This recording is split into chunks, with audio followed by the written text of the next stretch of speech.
Cougar the bone-scratcher retreated backward in sudden haste, tripping over his staff and falling to the ground. "Nam-Bok!" he cried, as he scrambled wildly for footing. "Nam-Bok, who was blown off to sea, came back!" The men and women shrank away, and the children scuttled off between their legs. Only Opie Kwan was brave, as befitted the headman of the village. He strode forward and gazed long and earnestly at the newcomer. "It is Nam-Bok," he said at last, and at the conviction in his voice the women wailed apprehensively and drew farther away. The lips of the stranger moved indecisively, and his brown throat writhed and wrestled with unspoken words. "La, la, it is Nam-Bok!" Baskwa Wan croaked, peering up into his face. "Ever did I say Nam-Bok would come back?" "Aye, it is Nam-Bok come back." This time it was Nam-Bok himself who spoke, putting a leg over the side of the baidaka and standing with one foot afloat and one ashore.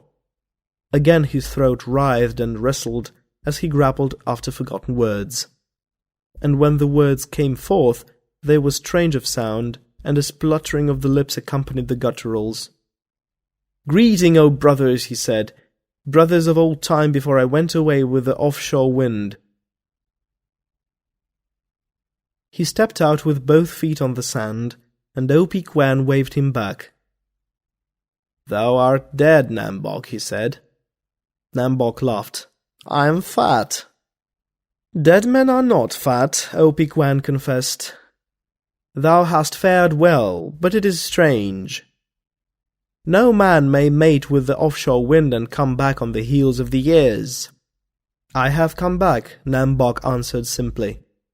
"Mayhap thou art a shadow then, a passing shadow of the Nam-Bok that was. Shadows come back. I am hungry. Shadows do not eat." But Opie Kwan doubted, and brushed his hand across his brow in sore puzzlement. Nam-Bok was likewise puzzled, and as he looked up and down the line found no welcome in the eyes of the fisher-folk. The men and women whispered together.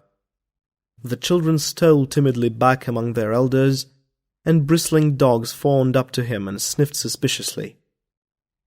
"I bore thee, Nam-Bok, and I gave thee suck when thou wast little," Baskwa Wan whimpered, drawing closer. "And shadow though thou be, or no shadow, I will give thee to eat now." Nam-Bok made to come to her, but a growl of fear and menace warned him back.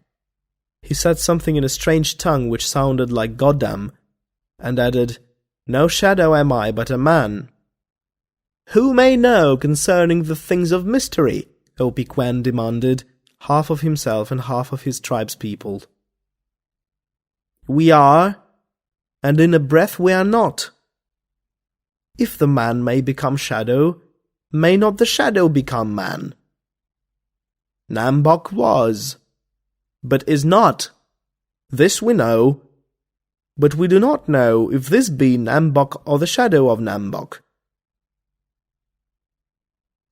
Nam-Bok cleared his throat and made answer. "In the old time long ago, thy father's father, Opie Kwan, went away, and came back on the heels of the years.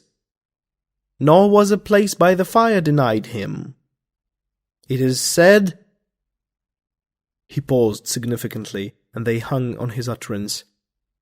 "It is said," he repeated, driving his point home with deliberation, "that Sip-Sip, his klooch, bore him 2 sons after he came back." "But he had no doings with the offshore wind," Opie Kwan retorted. "He went away into the heart of the land, and it is in the nature of things that a man may go on and on into the land.